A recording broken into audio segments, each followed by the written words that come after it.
If you want to understand Brexit and what happened last night, Britain's relationship with the EU, the whole thing, stop. Don't think about that stuff. It's not really about that. This is a global phenomenon. This is a revolt against technocracy and elites telling everybody else what to do. At the end of the day, for the past 20 years, 80% of the people have been told 80% of the time by the top 20% what to do, what to think, and what's good for them. Guess what? They've figured it out. The 20% needs to listen, because if they don't, they're going to find something out. The Hamptons is not a defensible position.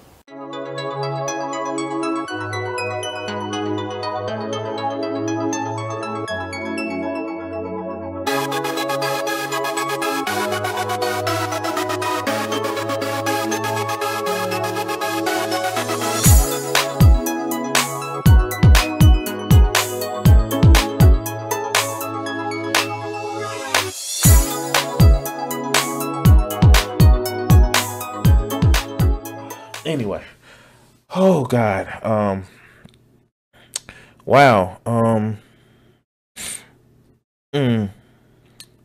so, who,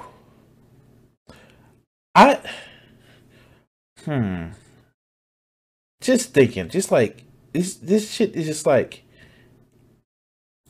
I don't get, like, a lot of these guys' issues with the way, they present, they want to present a lot of this whole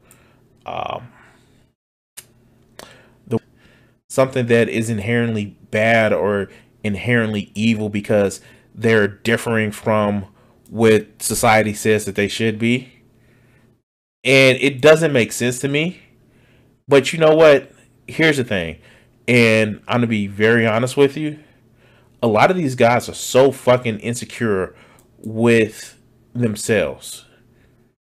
And I just don't know where to go from there. But anyway. Speaking of insecure guys and like what really, how do I put it? What I don't get is these people that thinks culture is coming to the end and the world is fucking ending and it's all bad because, you know, people are so woke and they're so fucking, I don't know, they're so fucking bad at, you know, they're deciding to change and shit like that, and it's actually caused such of a problem. It's causing such a problem for these woke liberals and all this other good shit. And like, fuck. Yeah, the room does exist. It's just maddening because a lot of these people are just so insecure with themselves. And Brooks, yeah, he's at this dopey little idea right now. But you get so many people like this motherfucker. And we're going to pull up. Now, I don't know if you guys actually heard of somebody called Black Pigeon Speaks. And, like, let's get into what he actually feels is a problem. And why the woke culture, why the culture of victimhood will destroy America. Mind you, he's not an American citizen. Mind you, he's not even living in I believe he was Scottish. He's not even living in Scotland anymore. But let's continue. When one looks at 2020, besides the controlled implosion of the global economy, the dystopian overreach of governments stripping their citizens of their rights and freedoms, and of course, the ever-increasing censorship on speech that's meant to suppress the dissent of the new world being created, what's clear is that the Western world, and the United States in particular, is broken. As a society, it's disintegrating into two mutually hostile camps that can no longer even communicate, let alone negotiate with each other. So, this doomer shit that you see with a lot of the leftists, not the leftists, the right people online, the people on the right, alt-right, This is some bullshit. Because what they are doing is saying like, oh, it's bad. It's becoming so bad. It's becoming too bad. And it's almost to the point where it's just so contentious. But let's hear a little bit more of this motherfucker. While there are many reasons for this, one very important aspect that is little understood, and it's not the culture war, because the culture war is the result of the change in culture over the past several decades, and it is the rise of the culture of victimhood. Says the person who literally is talking about, oh no, the culture is changing, and this is victimhood. This is victimhood on fucking steroids. But let's continue.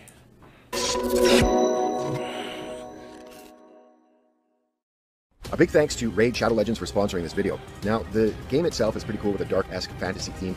It has millions of players and... Of course he would actually be for Raid Shadow Legends.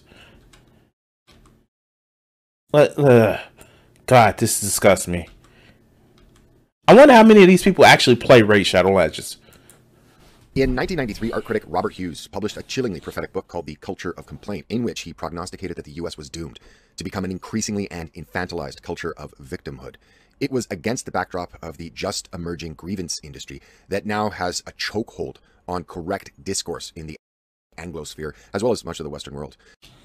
Wait, the Anglosphere? The Anglosphere.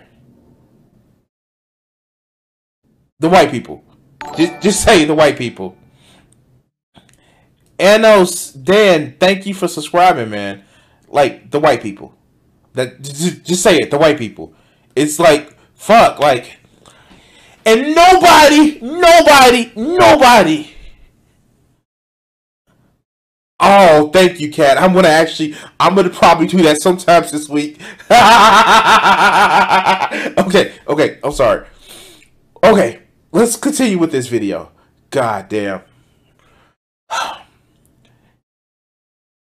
I want to literally say this. The biggest victims, the biggest snowflakes are fucking conservatives. Oh, we got to stop the brown people from coming over here. Oh, they're taking your jobs. Oh, the government is trying to control you. Oh, they're trying to put a mask over your face. Like, what the fuck now? Really, what the fuck now? How? How do you not act and see that you're a victim? Or you're complaining to be the victim? But somebody's saying, yo, hey, this is my identity. Well, I would ask you that you respect. No! You're taking away my freedom to treat you like an asshole. Oh, God. Oh, God. But, fuck. Let's continue. Today, victimhood culture is impossible to miss, and examples of adherence to its values are everywhere.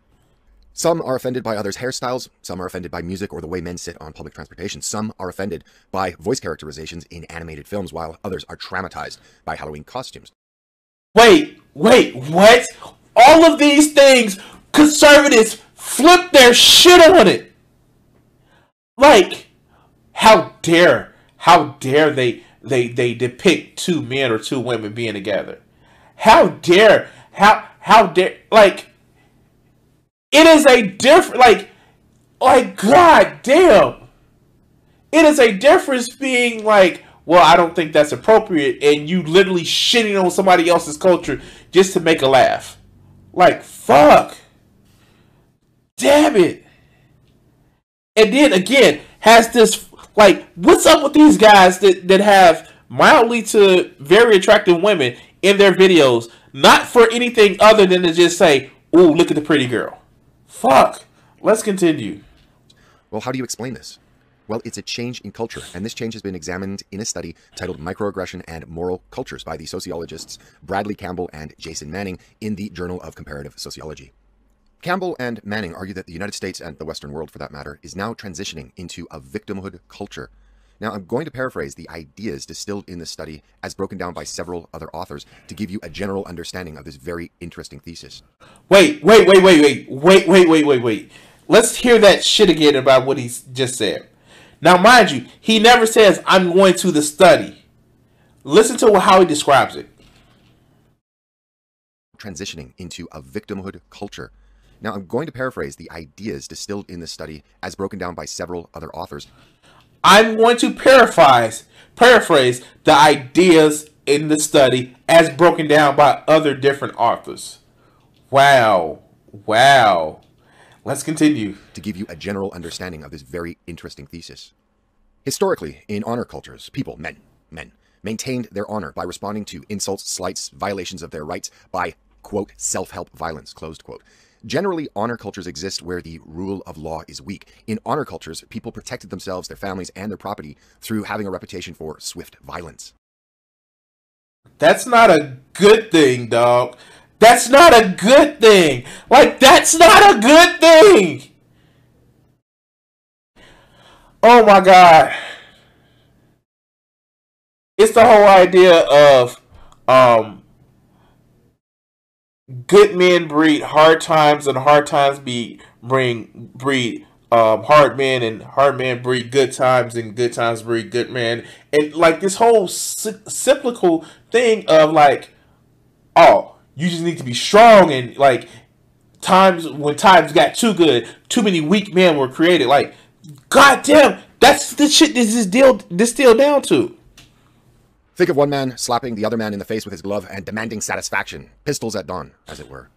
But things began to change in the 19th century as most Western societies began the moral transition toward dignity cultures in which all citizens were legally endowed with equal rights. In such societies, persons' property and rights are defended by recourse to third parties, usually. Wait. That's a bad thing? Giving rights to everyone? Wait. Fuck, wait. How is that a bad thing? Wow. The courts, police, and so forth, that if necessary, they will wield violence on the citizens' behalf. Dignity cultures practice tolerance and are much more peaceful than honor cultures, by the way. Campbell and Manning describe how the culture of victimhood, in which people are encouraged to respond to even the slightest unintentional offense, as people used to do during the period where honor culture was dominant. But now they also want to appeal for help to powerful others, including employers or administrative bodies, to whom they must make their case that they've been victimized. And this gives rise to intense efforts to identify oneself as fragile and an aggrieved victim.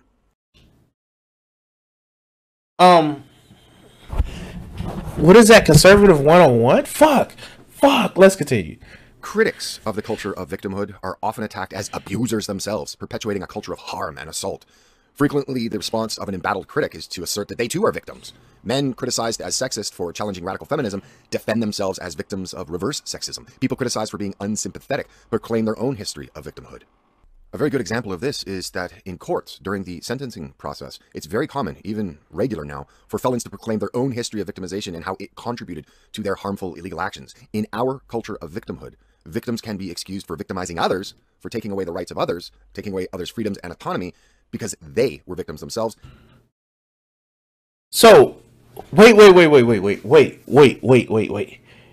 He sees it as a problem that people have been hurt and they lash out their hurt towards other people. Like, how does it even make sense? How does this shit even make sense that, like, you complain about this shit? Like, how? Fucking how? Like, oh my God, like, this shit is fucking true. So what do you want to do? Execute people that are wrong and does harm? You just want to execute them? Fuck it. I think some people that you may like may fit on that fucking long list.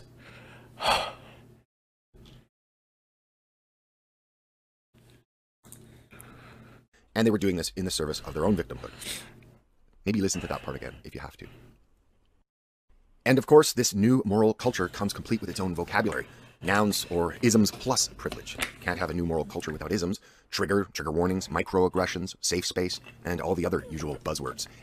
Your channel, dog, is a safe space for people that think like you, remedial and closed-minded. But, fuck, let's continue. Hateful, binary, intersectional, speak truth to power, solidarity, progressive oppression, social justice, ableism, identify group plus community, journey, and there's others that I can't quite remember at the moment. But this new paradigm and its vocabulary use what George... No. Fuck no. No. Fucking no. Literally. No. No. No, no, no, no, no. You cannot sit back and say George Carlin would have had an issue with this culture when he literally talks about how he doesn't outright condemn him, but he talks about Andrew Dice Clay in the fucking 80s and 90s and said how he likes to punch down on people. Figuratively, not literally. I couldn't find any stories about that. You cannot do this shit. You cannot have this conversation with me because we've seen Carlin's interviews with shit. Wow. Carlin called the soft language, or the newspeak, that's being formed around the emerging culture of victimhood. When the victims publicize microaggressions, or the perceived victims, or the self-proclaimed victims, publicize that they've been microaggressed against, they call attention to what they see as the deviant behavior of others. In doing so, they are calling to attention their own victimization. Indeed, many ways of attracting the attention and sympathy of third parties is to emphasize or exacerbate the, quote, low status of the aggrieved, closed quote. People portray themselves as oppressed by the powerful, as damaged, as disadvantaged, and needy. So when is he going to when will you see Black Pigeon Speaks complain about Tucker Carlson broadcasts? I'm just waiting. I'm just waiting. When are you going to see this shit? You're not going to see that shit because it's okay when you have a perceived victimization because you're talking bad about the liberals who's policing your language and it's just making you all upset and mad and hurt all inside. The fuck now? What many find shocking about the culture of victimhood is that it involves rejecting previously conventional moral injunctions to ignore insults, recognize the good intentions of those who accidentally give offense, and be charitable and civil toward those whom we disagree. But now, they instead illustrate a high sensitivity to slight, these self-proclaimed victims. They illustrate a high sensitivity to slight, such that verbal offenses or even disagreements merit a serious response, at least in their minds. So, who cares if we are becoming a culture of victimhood? Well, in fact, everybody should, as this mentality is not only self-destructive, it's totally a polarizing force within society. This kind of mentality makes it almost impossible to resolve disputes, both social and political, as it removes the necessary give and take, as well as being able to agree to disagree. Oh my God. Oh my God. So I'm going to slap you in your face, figuratively speaking, and tell you you're not who I think you are. You're going to be great chicken writer. Like, you're going to be great chicken writer. And yet, like, the fuck? Like, you should be okay with that. You should be okay with that. I'm going to deny who you personally are. And say, like, who you personally believe yourself to be. Like saying, or not a Nazi. And you're going to be okay with that? Schrodinger's leftist. Yes, exactly. Exactly. But let's continue. And turns every difference into a battle between good, and the good is always, the good is always us, and evil, them.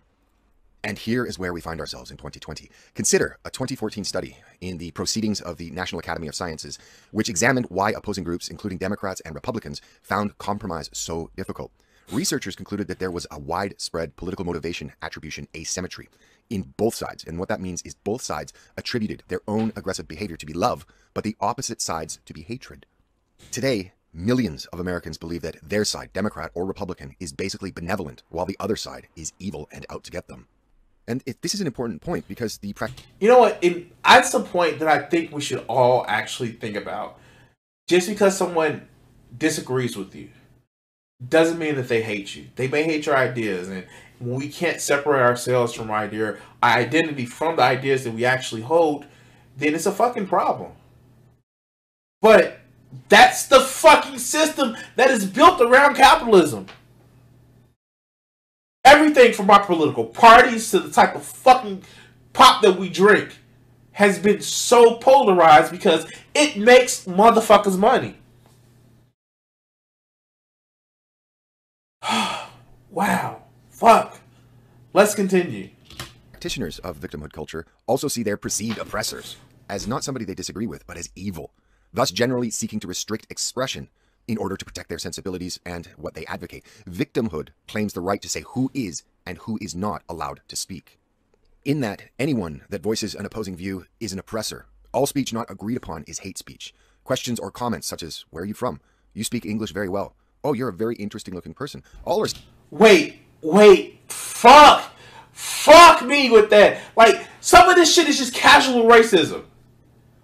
Oh, you speak English very well. If somebody actually said that bullshit to me, I would have a fucking issue. What the fuck, am I not supposed to speak English well? You're an interesting looking person. Something tells me no one will actually get upset for me saying that somebody's interesting looking. It usually would follow for this or because you're from there. Like, the fuck? How? How do you see these things as critical against somebody? You don't. You just want to leave in that casual racist part, and people are calling you out for that bullshit. But let's continue. Standard examples of microaggressions, and even if no ill intent is meant or meant to be caused, the oversensitiveness and the urge to be slighted by the practitioners of victimhood responds internally and externally with malice, rage, and furious emotional distress. Oh my god, the chick with the red hair, the chick that's been in every fucking, from Gamergate to every fucking anti-SJW motherfucking compilation for the last 10 fucking years. Oh my god, why? Now, of course, there has been criticism of this study by those that were triggered, unironically, by its title and they felt oppressed by its content. And I'll also leave a link to the rebuttals to this study in the description. But let's be clear what this means. Dude is just looping the same fucking footage. And you don't even hear the words. She could be just reading some shit. The fuck? Microaggressions basically equate an easily offended person. Safe spaces are segregation with another name. Trigger warnings equals censorship. Privilege equals moral demerits within this new moral construct. The rise of victim culture morality that pits groups against each other does not bode well for future social and political stability, no matter what race, ethnicity, gender, or orientation. All that matters in this new moral code is victimhood, and always the need for oppressors will arise. And okay, shit. Fuck. I don't get this shit. While you're sitting back and preaching that, oh, these people are just being victims, you're literally doing this shit. Why does everybody have to be so sensitive? I'm just speaking the truth. Dude, you're being a victim. You're being a victim. You're being a victim. Oh, wow. But anyway, guys. Wow, this has been a fun little afternoon, and I want to thank everybody who's actually watched. Yeah, you can make anyone look unhinged by, for real. If somebody was just to watch this stream, the whole stream, I would seem unhinged. But it's this whole thing about this. Well, see, these people want to actually prove that they're the victims, and they want to actually show that, they want to make you feel bad for just speaking the truth. What the fuck, man? What the fuck? How do you actually think about this? Oh my god. Whew. Oh my god. But anyway, guys, I'm actually going to take a little bit of a bathroom. Hey guys, this is me, Crimson60620, and if you ever want to actually get some great art and help support my channel, help support me, check out my merch page at streamlabs.com/Crimson60620 / Here you can actually find great pieces of art, put on t-shirts, and it'll be updated frequently with a lot of my other art. So, thank you for support, and please enjoy the video. Thanks.